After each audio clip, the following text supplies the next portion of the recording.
It was a slow afternoon at a roadside diner, the kind of place where the coffee pot never really cooled down, and the jukebox still played old country tunes that no one bothered to change. Outside, the highway hummed with the passing of trucks and motorbikes, sending small vibrations through the glass windows. Inside, the air smelled of fried bacon and spilled coffee, and behind the counter stood a young waitress named Lily. Her apron was worn, her shoes had seen better days, and her smile, though gentle, carried the exhaustion of someone who had learned to hide her fears behind politeness. She moved between tables with practiced grace, balancing trays of pancakes and coffee mugs while exchanging quiet hellos with the regulars. But that day, something about her was off. Her hands trembled slightly, and every time the doorbell jingled, she flinched. The man at the far booth hadn't taken his eyes off her since she arrived for her shift. He was tall and shaven, wearing a dark jacket and a baseball cap pulled low. He'd been there since morning, ordering only a cup of coffee that had long gone cold. Every time Lily looked up, he smiled, a smile that wasn't kind, but cold, possessive, like he already owned her. No one seemed to notice. The old couple at the counter talked about the weather. The cook in the kitchen shouted for more orders. The clock ticked, and Lily felt trapped in plain sight. Then the door opened again, and the sound of boots echoed on the tiled floor. A group of bikers walked in, their leather jackets marked with the emblem of the Iron Saints. They weren't the loud, reckless type, just road-worn men who carried the aura of power and freedom. The one leading them was big, with gray in his beard, and eyes sharp as broken glass. His name was Hawk, and he had the calm of a man who'd seen enough in life to never be easily shaken. The diner's energy shifted when they walked in. Conversations paused for a second. The stalker's smile faded, but his eyes didn't move away from Lily. She tried to look busy, wiping tables that didn't need wiping, her heart pounding in her chest. When Hawk took his seat at the counter, Lily approached with her notepad. Her voice was barely a whisper. "What can I get you, sir?" He looked up from the menu and noticed her trembling. "You okay, sweetheart?" he asked in a low voice. Her lips quivered. For a second, she said nothing. Then she leaned closer and whispered the words that changed everything.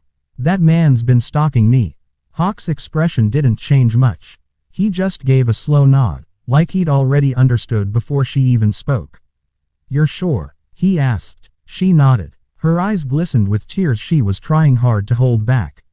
"He's followed me for weeks. Everywhere I go, he's there. I told the police once, but they said they couldn't do anything without proof. I'm scared, sir. I think he's waiting for me to leave." Hawk glanced casually toward the booth. The stalker met his eyes for a split second and then looked away. Hawk leaned back, his face calm but his jaw tight. He gave a small nod to one of his brothers sitting a few seats away. The biker, a younger man with tattoos down his arms, caught the signal without a word. The air in the diner grew heavy, charged with silent tension. "Stay close to us for now," Hawk said softly. "You don't walk out alone, understood?" Lily nodded, barely holding herself together. For the first time that day, she felt a flicker of safety. The stalker noticed the exchange and seemed to sense that the balance had shifted. He took out his phone, pretended to scroll, but his eyes darted between Lily and the bikers. Hawk's group ordered their food, laughing quietly among themselves, pretending not to notice.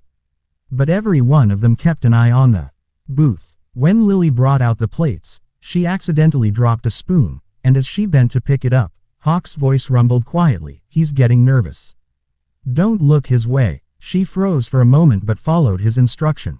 Hawk had dealt with worse than stalkers before. Men like him had seen darkness up close. The stalker suddenly stood up, threw a few crumpled bills on the table, and walked toward the door. But as he passed Lily, he leaned close enough for her to hear his whisper, "You think they can protect you forever?" Her face went pale. Hawk noticed. Before she could even respond, the stalker stepped outside and disappeared around the corner. "Stay here," Hawk ordered firmly. He rose to his full height, his boots thudding on the floor. Two of his brothers followed him out. Outside, the air was heavy and the sun had begun to dip. The stalker was standing by his car, fumbling with something in the back seat, something metallic that caught the light. Hawk moved fast. "Hey," he barked, his voice deep as thunder. The man froze, turned around, and tried to smile. "Just leaving," he muttered. "Yeah," Hawk replied, taking a step closer. "But you forgot something. Your manners." The man's hand slipped toward the car door, but before he could move further, the younger biker blocked his path. Hawk stood just inches from him now, eyes locked on his face. "You like following women around?" Hawk asked quietly. The man hesitated. "I don't know what she told you, but she's lying." Hawk tilted his head, his calm more dangerous than any shout. "You picked the wrong girl to scare." The tension cracked like thunder. The stalker's bluff faltered. "You can't touch me," he said, voice shaking now. "You're just a biker." "Yeah," Hawk said, "but we're the kind that don't let creeps hurt women." The stalker backed away, fumbling to open his car door. Hawk's brothers stood close, arms crossed, watching. "You leave this town," Hawk said, "and if she ever sees your face again, if you so much as text her, we'll find you."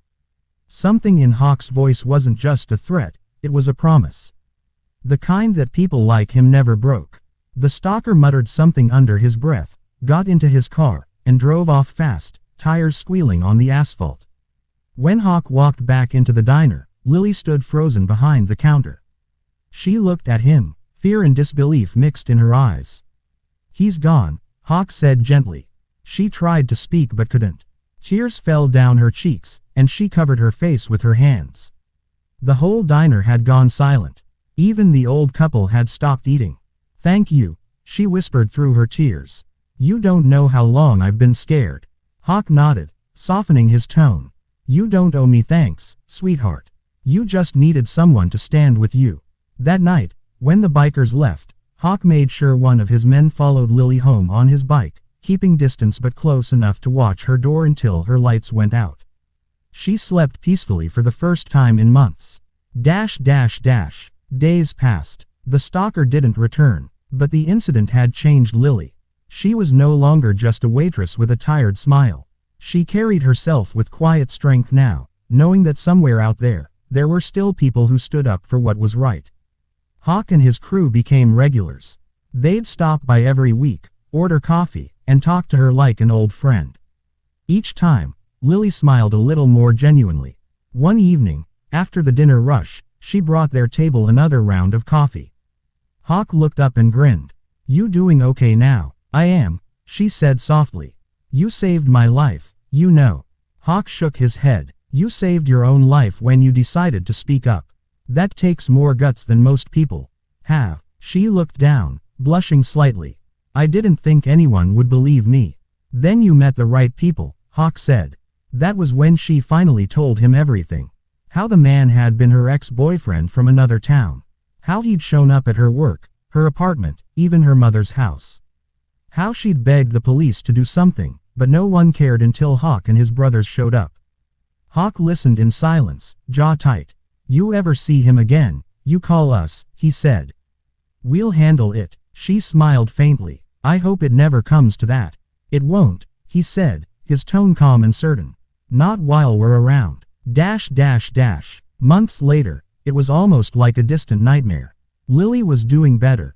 She'd started taking night classes, saving up tips for her own place, and her laughter returned to the diner. But one rainy evening, just as she was locking up, a dark car parked across the street caught her eye. Her heart skipped a beat.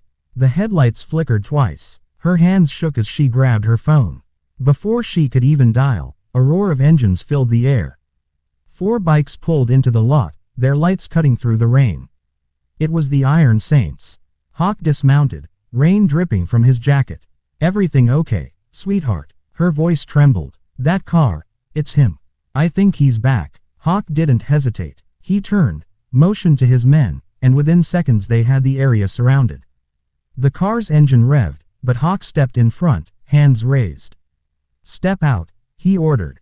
The stalker opened the door slowly, face pale. "I just wanted to talk to her," he said weakly. "You had your chance," Hawk growled. "Now you're done." This time, when the police arrived, they didn't look the other way. Hawk handed them the stalker's plate number, video proof from the diner's cameras, and Lily's previous complaint reports.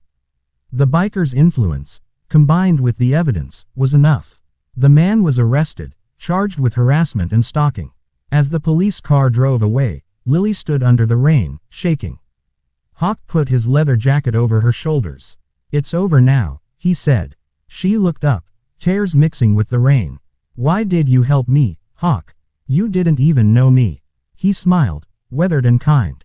"Because once, someone helped my sister the same way. I wasn't there for her that night, but someone else was. So now, I try to return the favor whenever I can." That was the first time she saw pain in his eyes.